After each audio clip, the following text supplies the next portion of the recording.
আসসালামু আলাইকুম প্রিয় ভিউয়ার্স অনলাইন এক্সপেরিমেন্ট থেকে স্বাগত জানাচ্ছি আমি মোহাম্মদ আমিনুল ইসলাম পাসপোর্ট সম্পর্কিত 2025 সালের সর্বশেষ এবং লেটেস্ট আপডেট নিয়ে আপনারা সর্বশেষ নিয়ম অনুসারে কিভাবে একটি পাসপোর্ট করতে পারবেন এবং পুলিশ ভেরিফিকেশন ছাড়া কিভাবে পাসপোর্টটি হাতে পাবেন, কতদিন পাবেন এবং কত টাকা চার্জ কাটবে, কিভাবে নির্ভুলভাবে একটি আবেদন করতে পারবেন সেই সম্পর্কে আজকে ডিটেলস আপনাদের হাতে কলমে দেখিয়ে দেবো। আপনার হাতে থাকা স্মার্টফোন দিয়ে কিভাবে আপনি সম্পূর্ণ কাজটি করতে পারবেন ফি পেমেন্ট সহ, সেটি আজকে সম্পূর্ণ ভিডিওতে দেখানো হবে। তাই ভিডিওটি না টেনে স্কিপ না করে সম্পূর্ণ দেখার অনুরোধ রইল। আশা করি সম্পূর্ণ ভিডিওটি আপনার মনোযোগ সহকারে দেখলে পাসপোর্টের আবেদনটি আপনি নির্ভুলভাবে করতে পারবেন।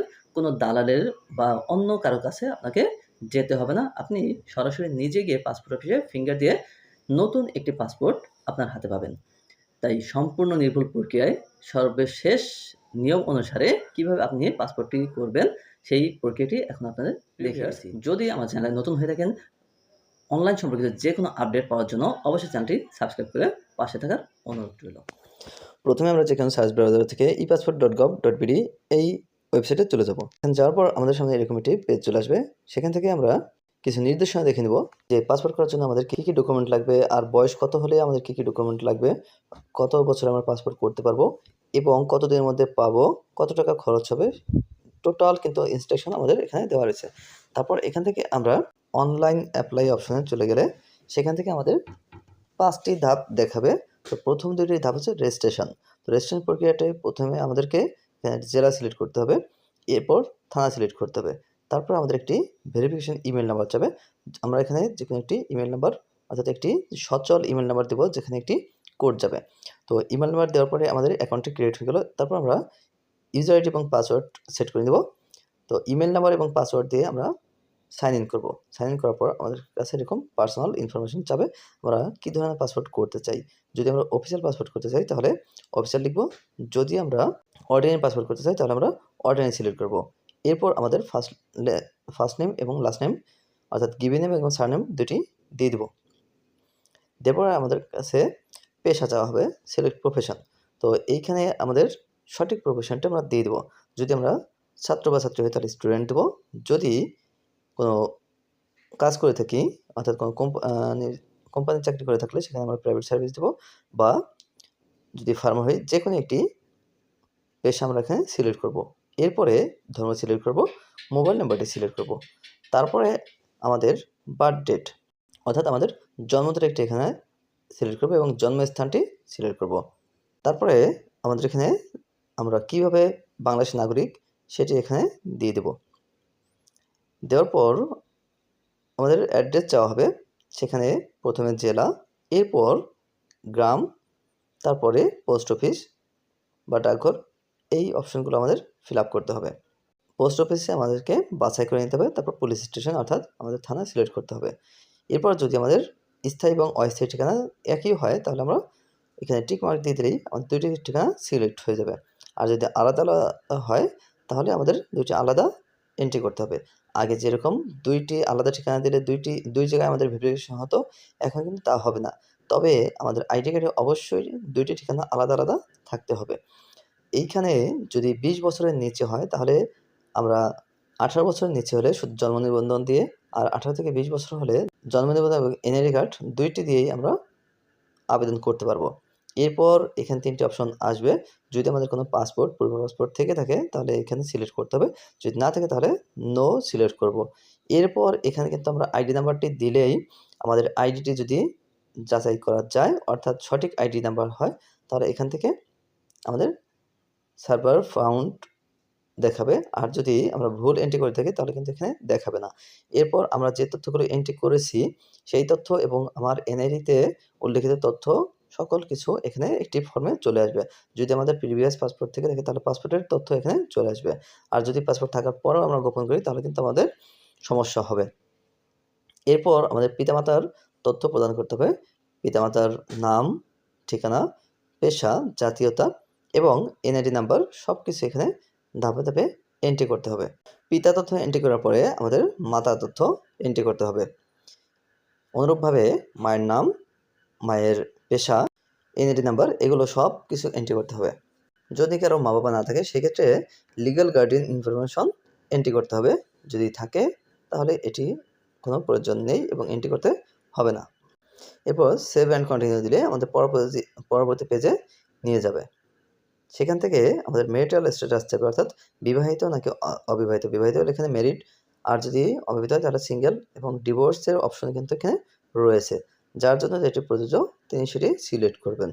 এরপর আমাদের ইমার্জেন্সি কন্ট্যাক্টস চাওয়া হবে, অর্থাৎ জরুরি যোগাযোগের ক্ষেত্রে আমরা যাকে সিলেক্ট করব এখানে তার প্রথমে সম্পর্কটি নির্বাচন করতে হবে। এরপর তার নাম চলে আসবে। যদি আমার মা বাবা যে কোনো একজন দিই তাহলে তার নাম চলে আসবে। যদি অন্য কেউ দিই তাহলে তার নামটি সম্পূর্ণ এখানে এন্ট্রি করতে হবে।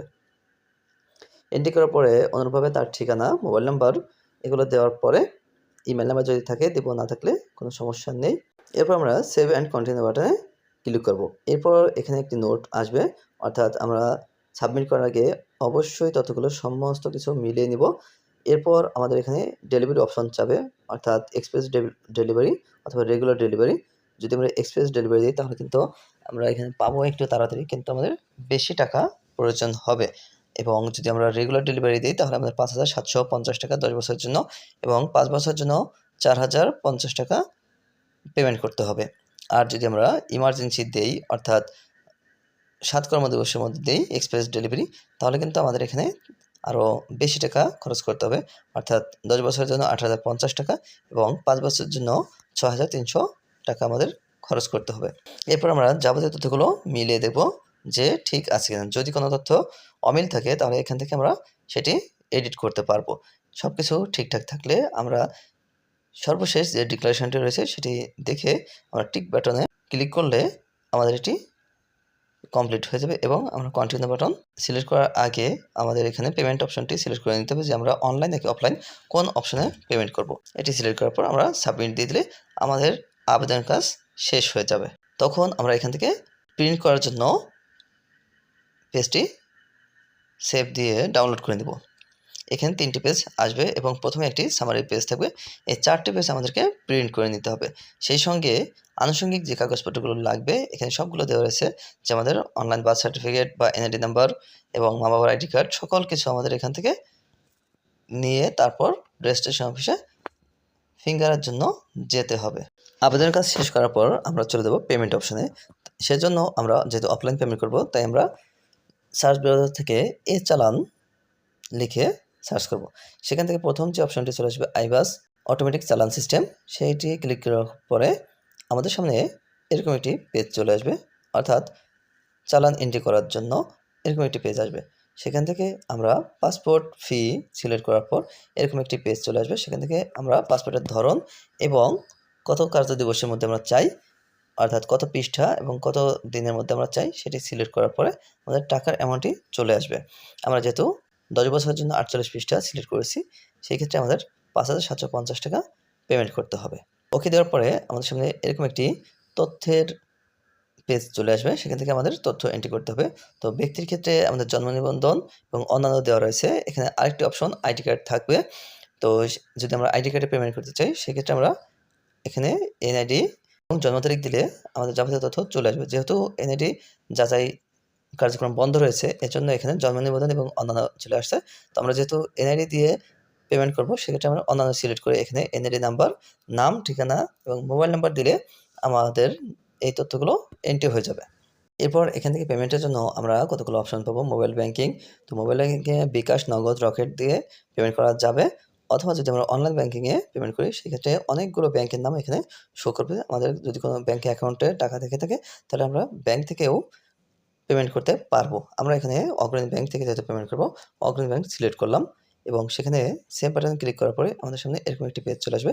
সেখানে আমাদের অ্যাকাউন্ট নাম্বার এবং এনআইডি নাম্বার, আমাদের এনআইডি নাম্বারের ক্ষেত্রে অবশ্যই যে এনআইডি দিয়ে আমার অ্যাকাউন্টে খোলা হয়েছে, অর্থাৎ পুরাতন এনআইডি হলে পুরাতন এনআইডি নাম্বার দিতে হবে।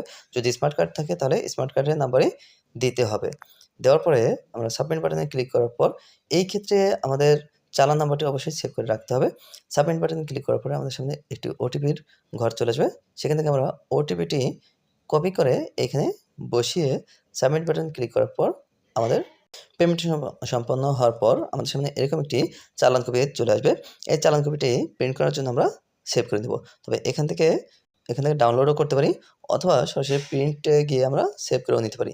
যেকোনো এক অপশন থেকে আমরা এখানে সেভ করে নিব। ভিউয়ার্স, তাহলে আমরা দেখে নিলাম যে কীভাবে আমরা অনলাইনে ই পাসপোর্ট আবেদন করব এবং পেমেন্ট করব।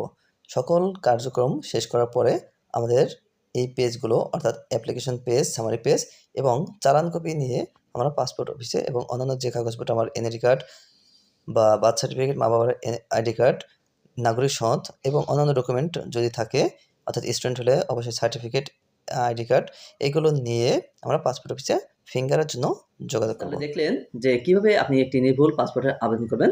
যদি আপনার এই বিষয়ে কোনো মতামত থাকে তাহলে অবশ্যই কমেন্টে জানিয়ে দিবেন। আর পরবর্তী ভিডিওতে দেখানো হবে যে আপনারা কোন কোন সমস্যার কারণে আপনারা পাসপোর্ট পেতে বিলম্ব হতে পারে এবং কোন কোন ভুলগুলো করা যাবে না। তাই নিয়মিত আপডেট করার জন্য অবশ্যই চ্যানেলটি সাবস্ক্রাইব করে পাশে থাকার অনুরোধ রইল। সবাই ভালো থাকবেন, সুস্থ থাকবেন। আল্লাহ হাফেজ।